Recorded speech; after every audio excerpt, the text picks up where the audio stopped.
Bom dia, pessoal. Hoje vamos retomar a nossa reunião da neurovascular e quem vai falar é a doutora Eva Rocha, neurologista vascular do nosso serviço, vai falar sobre o manejo de coagulopatias na hemorragia intracraniana. Bom dia, Eva. Obrigada, doutora Mara. Um prazer aqui estar com vocês mesmo virtualmente. Então, vamos lá. Só falando um pouquinho do hematoma intraparenquimatoso, né? A gente sabe que corresponde a 10 a 15% dos AVCs, mas é o subtipo com pior prognóstico. Então, a mortalidade chega a 50% em 30 dias, até 65% em um ano, né?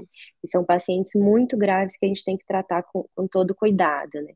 Dentre as causas, né, a gente tem as causas primárias, que são as mais comuns, hipertensão, angiopatia, e dentre as secundárias, destacam-se, e cada vez com mais frequência, o uso de anticoagulantes, né? Tanto a varfarina, quanto os novos anticoagulantes, os anticoagulantes diretos. E aí a gente precisa saber cuidar desses pacientes adequadamente. E a gente sabe que em até 73% dos casos agudos, que chegam com menos de 3 horas, esses pacientes têm uma expansão do hematoma significativa, né, em até 35% dos casos, e essa expansão geralmente está associada a um pior prognóstico. E outra coisa que a gente sabe, né, que a cada 10% de aumento da expansão do hematoma, tem um aumento do risco de mortalidade em 5%, né? Então, é algo que a gente precisa combater com muita intensidade.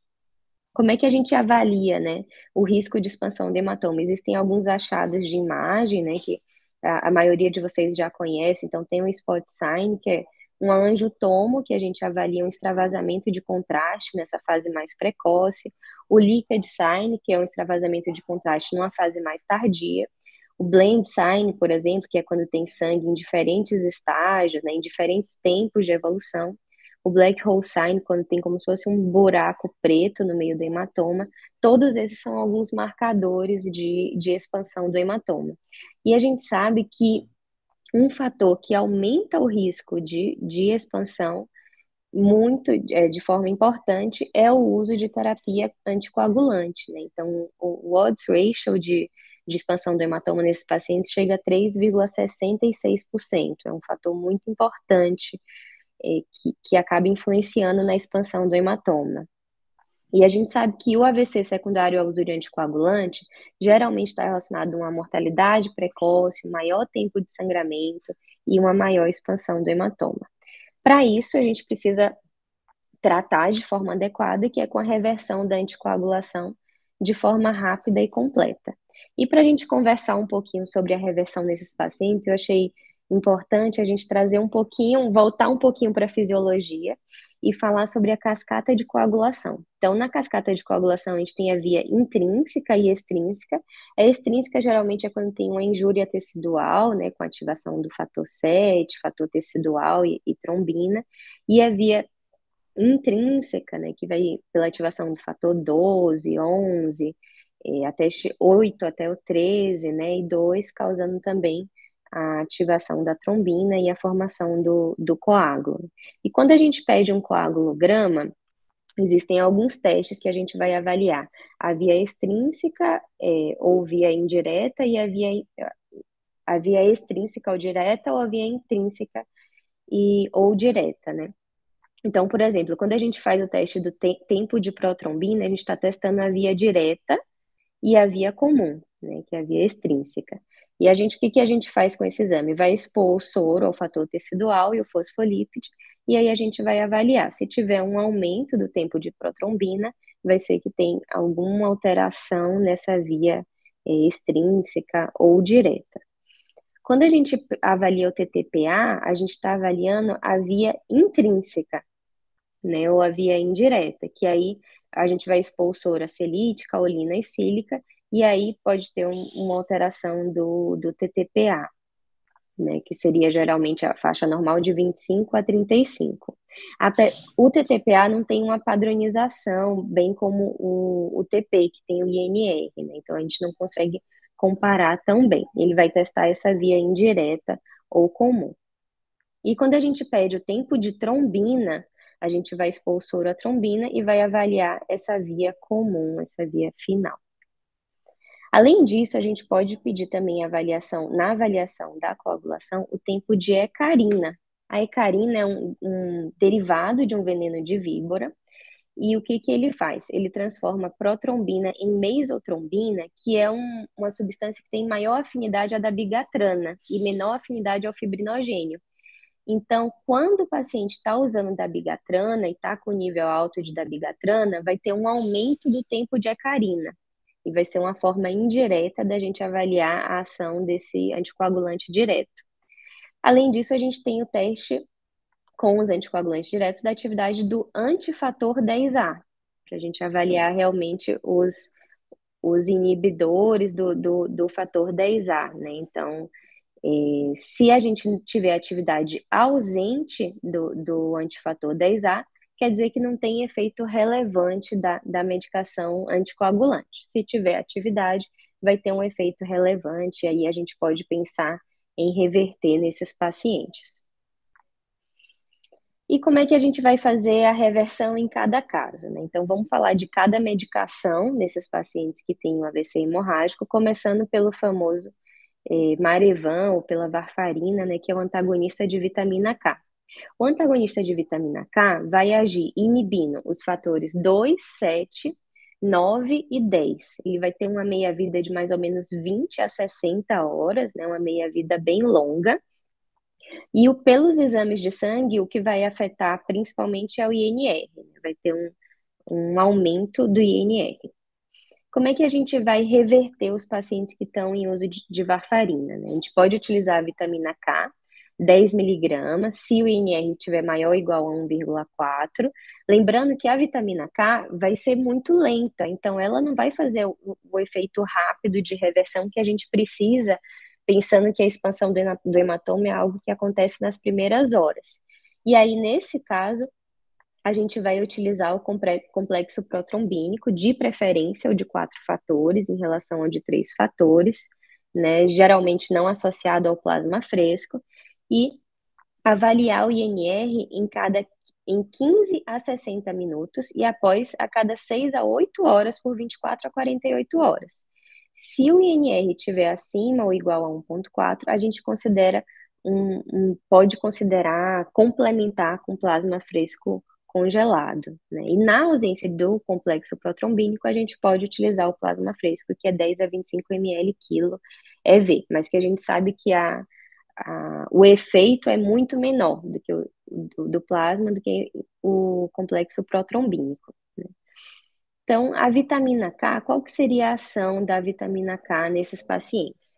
A vitamina K é uma vitamina necessária para a gente ativar os fatores 2, 7, 9 e 10, que são justamente os fatores que estão afetados pela varfarina, né? Ele vai ter um início de ação de 12 a 24 horas, então demora muito para fazer efeito.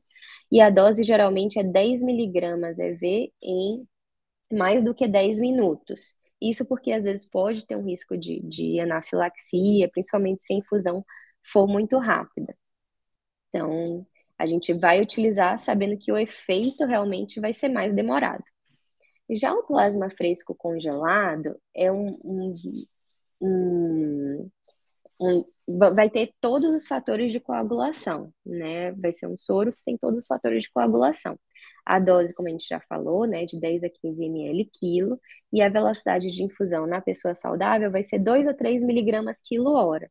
Lembrando que no paciente que tem insuficiência cardíaca, pode ter um risco de congestão, e aí a gente vai diminuir realmente a velocidade de infusão. O risco maior seria a sobrecarga volêmica, né, e algumas reações transfusionais, infecção, anafilaxia. Então, realmente, ele vai agir em todos os fatores da coagulação. Já o complexo protrombínico, ele vai ter alguns fatores específicos. Vai ter o fator 2, 9, 10, a proteína C e S. E ele tem dois tipos, o complexo protrombínico de 3 fatores, que tem pouco ou nenhum fator 7, e o de 4 fatores, que tem o fator 7 também. E a dose vai variar com a marca. O início de ação geralmente é 10 minutos. Então, por isso, realmente, acho que essa é uma das causas que ele vai ser o preferido nos pacientes que têm hemorragia em uso de varfarina, porque ele tem um início de ação rápido e a duração de horas. E aí, por isso que não adianta colher um INR, ver que melhorou e não ficar repetindo. Então, depois de 6 a 8 horas, a gente vai precisar ficar repetindo o INR e ver se realmente não vai ter um novo aumento, né? E a velocidade de infusão geralmente menor do que 100 unidades por minuto. O maior risco seria eventos trombóticos, que podem acontecer em até 10% dos casos. Mas e aí? Por que que a gente vai preferir um em relação ao outro, né? Então, qual vai ser a diferença do plasma fresco e do complexo protrombínico? A gente teve alguns estudos, por exemplo, esse estudo observacional, que mostrou a incidência de aumento do hematoma com o uso do complexo protrombínico e com o uso do plasma fresco e com a vitamina K. E se a gente for ver, a diferença é muito grande. O complexo protrombínico, 19% aumentaram o hematoma, enquanto no plasma fresco congelado, 33% aumentaram o hematoma e na vitamina K, 44%. Então, geralmente, essa diferença foi porque o INR foi revertido muito mais rápido com o complexo protrombínico. Por isso que a gente acaba preferindo, né, nos casos quando a gente tem disponível. E aqui é um pouco em relação ao tempo de início da medicação, né? Às vezes tem um aumento desde que o paciente chega à porta para o início do plasma fresco e o fim do plasma fresco, a gente pode demorar até 9 horas para conseguir terminar a medicação, e para normalizar o INR pode demorar até 30 horas. Por isso, realmente não é a melhor medicação para a gente tratar esses pacientes, né? Então, por exemplo, nesse paciente que avaliou um endpoint primário, que é a redução do INR, a normalização do INR em 2 e 3 horas de tratamento, né? Menor que 2 em 3 horas de tratamento, a gente viu que o endpoint primário chegou a 9% nos pacientes que usaram plasma fresco congelado e 67% nos pacientes com o uso do complexo protrombínico, né? Então, realmente, uma diferença muito grande.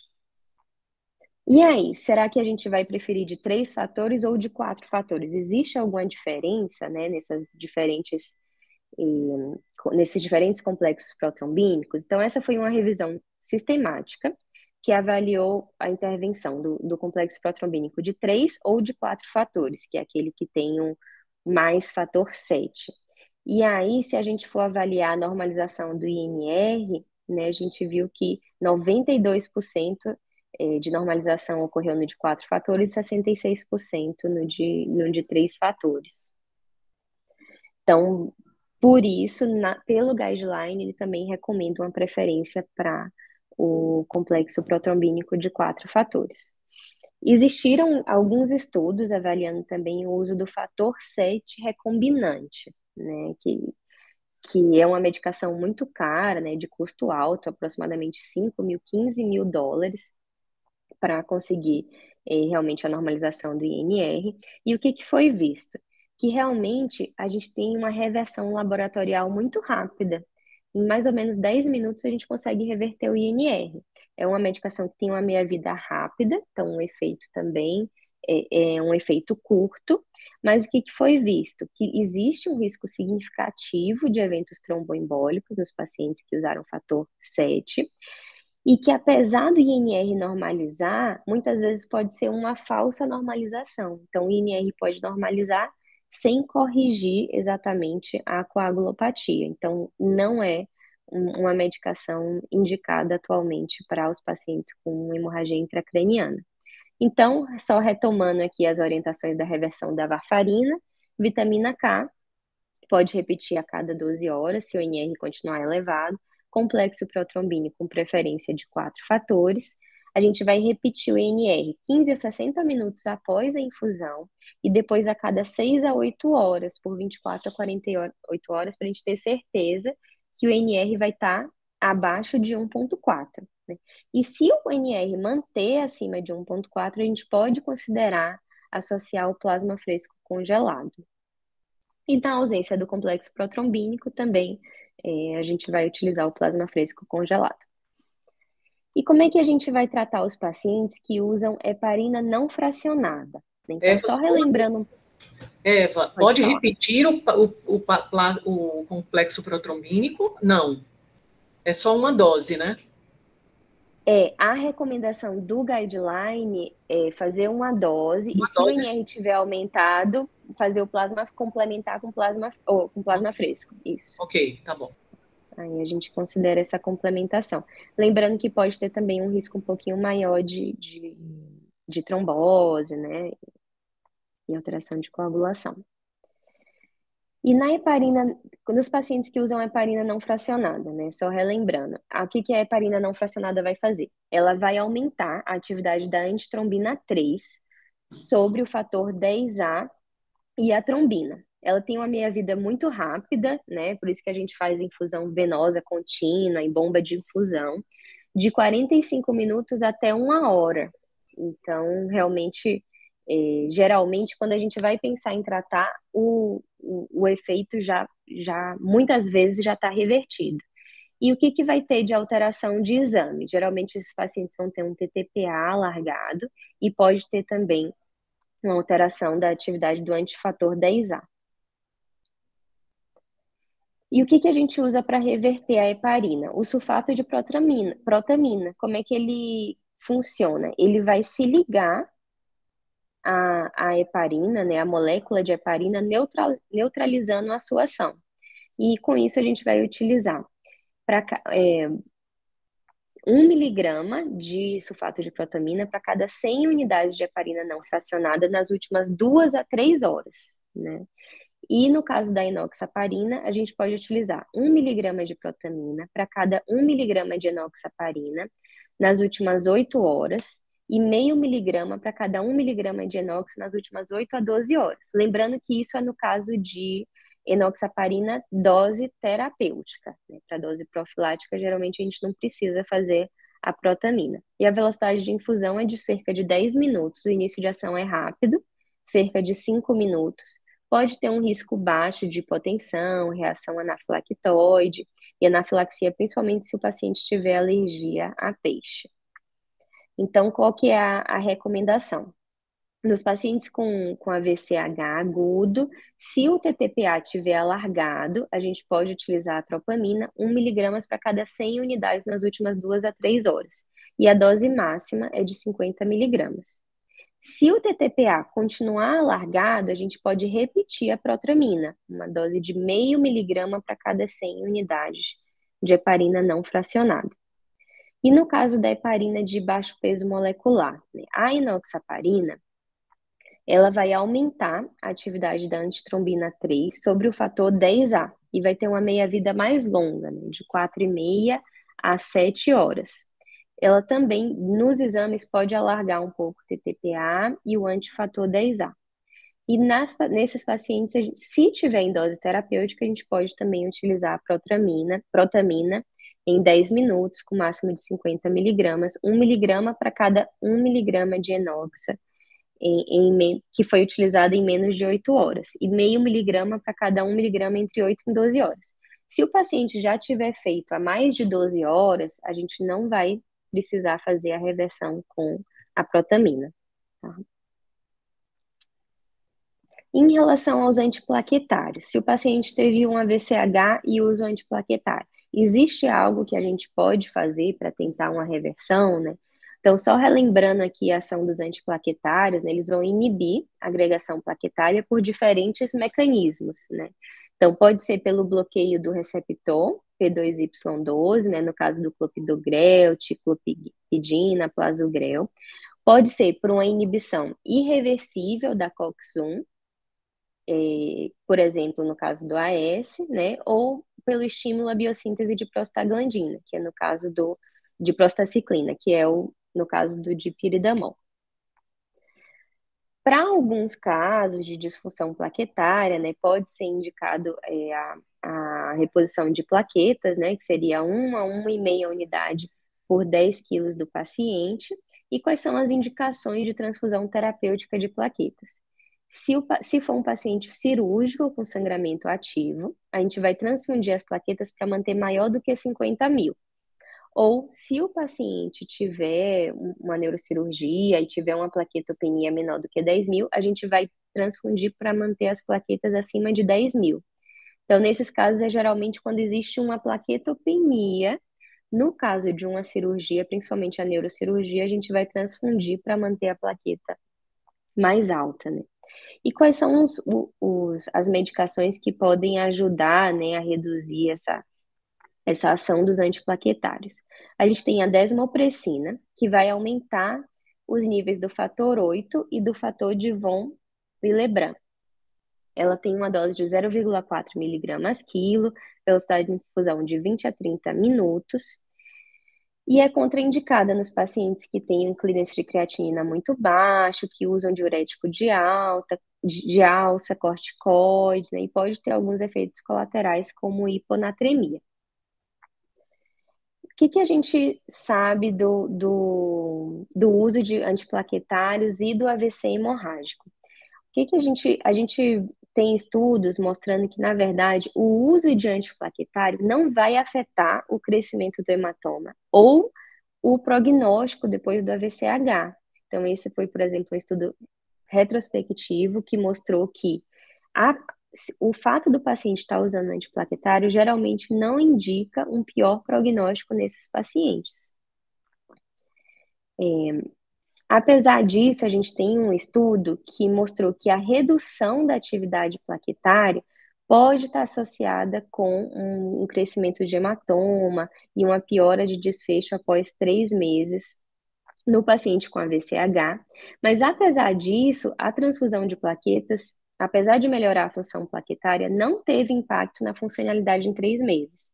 Então, nesses pacientes em uso de antiplaquetário, a gente não tem indicação de transfusão de plaquetas. E a gente tem um estudo que foi um estudo muito famoso, que foi o PET, né, que mostrou, que avaliou a transfusão de plaquetas nos pacientes com AVC hemorrágico em uso de antiplaquetários e que mostrou, na verdade, uma piora do desfecho nos pacientes que fizeram a transfusão de plaqueta, mostrando que realmente não tem indicação nenhuma da gente transfundir plaqueta nos pacientes com AVCH, a não ser que tenha uma plaquetopenia menor do que 100 mil e que vá fazer uma neurocirurgia, né, em até 24 horas.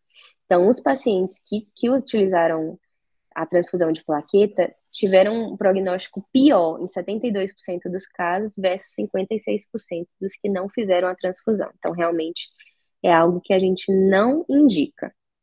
Então, o que a diretriz da Neurocritical Care Society fala da reversão de antiplaquetários nos pacientes com AVCH? Considerar nos pacientes que têm perspectiva de neurocirurgia. Então, é possível transfundir plaqueta realmente se o paciente tiver uma plaquetopenia que vai necessitar de uma cirurgia de grande porte, de uma neurocirurgia, né? E pode ser considerado o uso da desmopressina se o paciente utilizou, por exemplo, um AS ou inibidor de ADP, né? Uma coisa que a gente não tem muita evidência, mas que pode ser considerado. E agora vamos passar para os anticoagulantes diretos, né? Os anticoagulantes mais novos que a gente tem visto cada vez mais nos pacientes com AVC hemorrágico. Falando um pouquinho do dabigatrana, né? Ele vai inibir a trombina e a trombina ligada à fibrina, então ele vai agir nessa via comum, né? E geralmente o exame que a gente vai avaliar se a dabigatrana ainda tá fazendo efeito seria aquele tempo de hecarina, né? Que ele vai ser diretamente proporcional ao efeito da dabigatrana. Ele pode aumentar também o tempo de trombina, pode aumentar o INR e o TTPA também. Então, a gente pode solicitar esses exames e se tiver alguma alteração, a gente pode imaginar que ele ainda está fazendo efeito. E a meia-vida é de aproximadamente 12 a 17 horas, uma meia-vida mais longa, né? Atualmente, a gente tem o idarucizumab, né, que é um anticorpo monoclonal que vai neutralizar a ação do dabigatran. E O nome foi, na verdade, um pesquisador muito criativo, né, que utilizou I dare you, eu te desafio, Sisumab. E aí, esse realmente tiveram estudos que mostraram que realmente tem uma reversão importante da anticoagulação pelo dabigatran utilizando esse anticorpo monoclonal. A dose vai ser de 5 miligramas endovenoso, em duas doses separadas por menos de 15 minutos. Então, a gente vai fazer duas doses de 5 gramas. E apesar dele reverter bem, a gente viu que realmente existe uma reversão importante da atividade do dabigatran, e existe também um risco de evento trombótico. Então, dos 90 que receberam, 5 tiveram eventos trombóticos graves, como IAM, TVP, TEP, AVC isquêmico ou trombo de átrio esquerdo. Então, esse aqui foi um dos estudos que avaliou os agentes não específicos para reversão, tanto do dabigatran quanto do rivaroxabana. E ele avaliou tanto o complexo protrombínico, o FEIBA, o fator 7A, e ele mostrou que existe uma reversão laboratorial da ação, tanto do dabigatran quanto do rivaroxabana, com o fator 7, com o FEIBA, né, o crioprecipitado, e com o complexo protrombínico de 4 fatores. Então, se a gente não tiver o inibidor, o reversor, né, direto, por exemplo, o idarucizumab, a gente pode fazer, por exemplo, um complexo protrombínico na tentativa de reverter essa anticoagulação. E aqui mostra realmente por exemplo, nos pacientes que utilizaram placebo versus os pacientes que utilizaram o complexo protrombínico, mostrando que realmente teve uma melhora laboratorial nesses pacientes. Então, qual que é a indicação da reversão de dabigatran? Se o paciente tomou a medicação com menos de 2 horas, a gente pode utilizar o carvão ativado, né, nos pacientes que estejam entubados, com acesso interal, baixo risco de aspiração. Se a gente tiver disponível idarucizumab, melhor, maravilha. A gente vai utilizar 5 gramas EV em 2 doses divididas. Se a última dose foi em menos de 3 a 5 meias-vidas. Ou se a dose foi mais de 3 a 5 meias-vidas, mas o paciente tiver insuficiência renal. Se a gente não tiver o idarucizumab, aí a gente pode utilizar o crioprecipitado complexo protrombínico para tratar esses pacientes. E se o paciente tiver insuficiência renal, tiver overdose de dabigatran, outra opção é a hemodiálise, lembrando que a dabigatran é dialisável, né? Persistindo o sangramento, a gente pode tentar repetir após dar o sisumab, fazer o crioprecipitado, complexo protrombínico, hemodiálise ou essas outras alternativas. O fator 7A e o plasma fresco nos pacientes com dabigatran, a gente não viu muito efeito, então a gente não usa nesses pacientes. E os que utilizam os antagonistas do fator 10A, né, o apixabana, rivaroxabana, edoxabana. Os antagonistas do fator 10A vão agir diretamente, né, na atividade do fator 10 ativado. A meia-vida varia de acordo com o tipo, né? Por exemplo, rivaroxabana de 5 a 9 horas, a apixabana de 8 a 15 horas.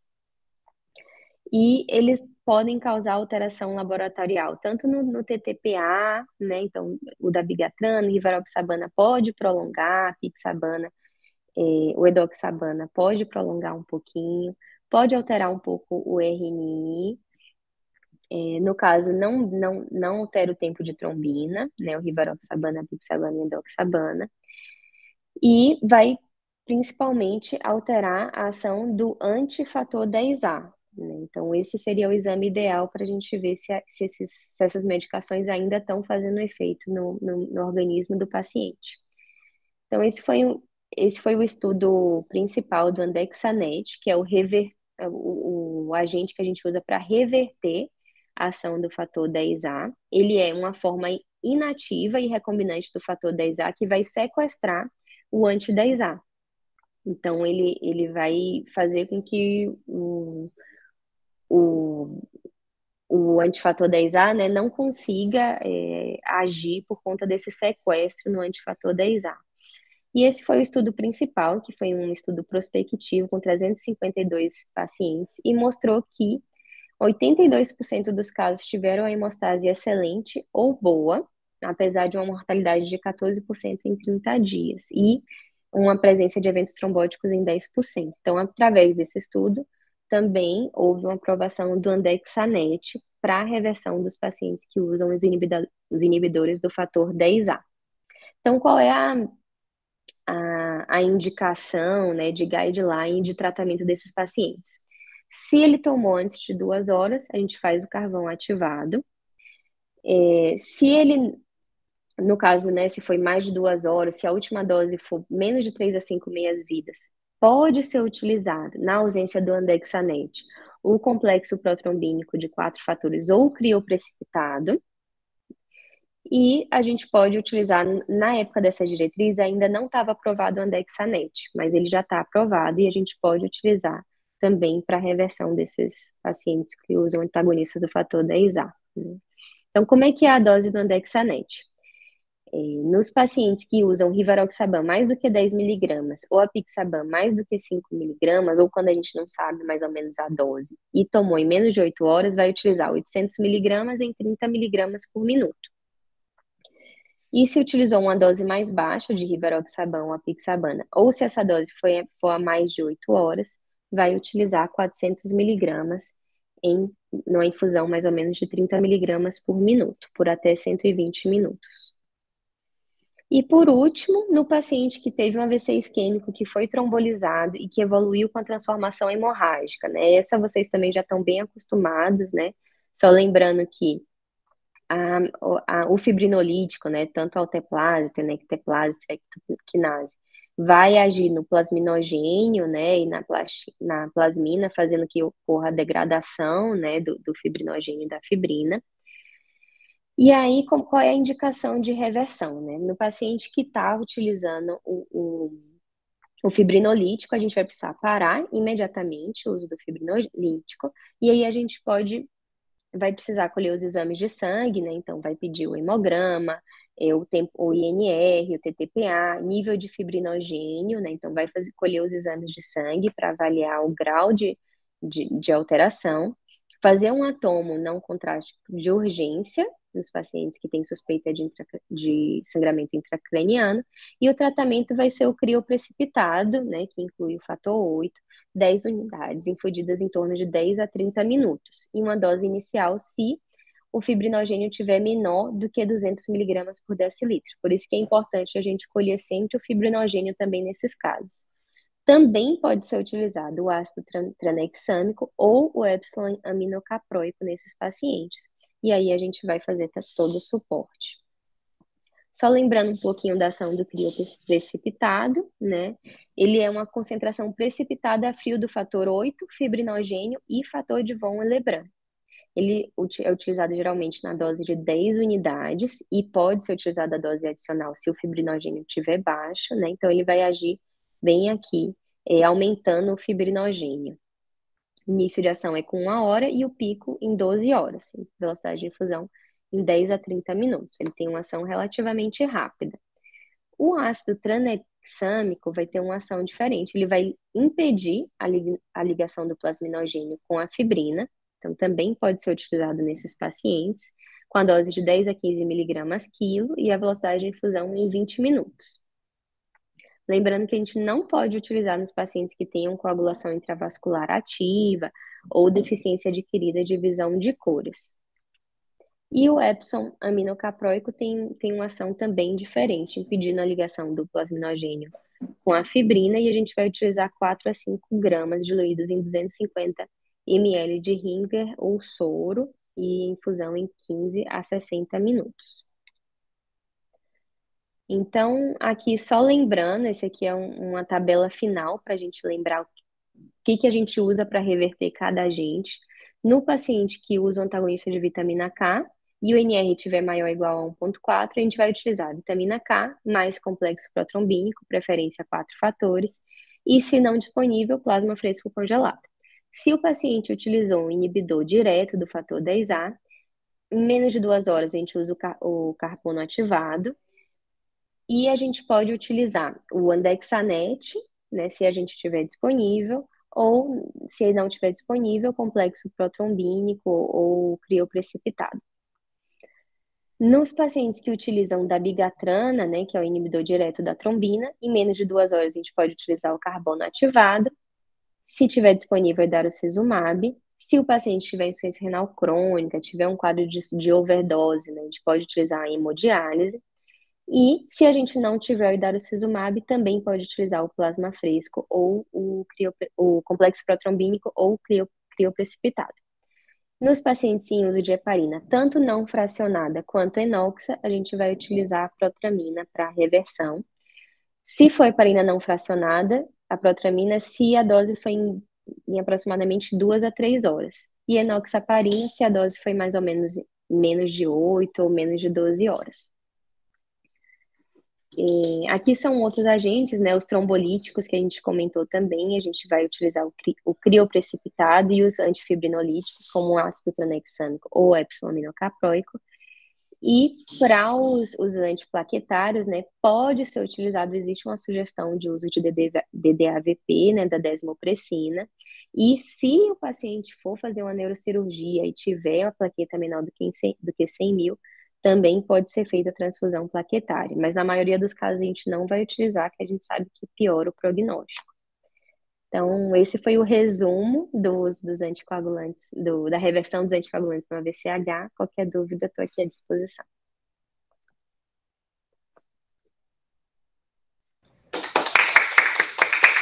Parabéns, Eva. Muito boa aula. Obrigada. Excelente. Alguém quer comentar alguma coisa, perguntar? Vocês têm alguma dúvida? Eu nunca usei idarucizumab. Gostei do idarucizumab. Também, Marisa, os também. bastidores, também adorei. Muito bom. Eu acho que é bem O prático. Andexanet eu acho que não tem disponível ainda, né, no Brasil. Ainda não, Ainda não, Evita, vai vir em janeiro, tá? Já tem, teoricamente, aprovação da Anvisa, eles estão precificando, mas ainda não tem disponível para uso, não. Certo. Muito bom, gente. Acho que é uma aula bem prática, né? E é bom guardar isso aí nos nossos celulares para a gente sempre lembrar dessas doses, que é super difícil de gravar tudo, né? Parabéns, Eva. Sempre vai ter que fazer uma colinha, né? Mas é bom a gente lembrar também um pouquinho da fisiopatologia, né? E por que a gente usa uma coisa e não a outra. Excelente, muito bom, muito bom. Uma pergunta, doutora. A reversão do trombolítico, a evidência é só para a alteplase ou tem também para a tenecteplase? Você ouviu a pergunta, Eva? Ouvi. Eu acredito que para tenecteplase também, né? Acho que é o mesmo mecanismo. O mesmo mecanismo. Tá? É que a gente não usa, né, com frequência a tenecteplase. Agora que está começando a usar mais, né? Isso. Mas seria o mesmo mecanismo, realmente. O mesmo mecanismo, o mesmo efeito. Excelente.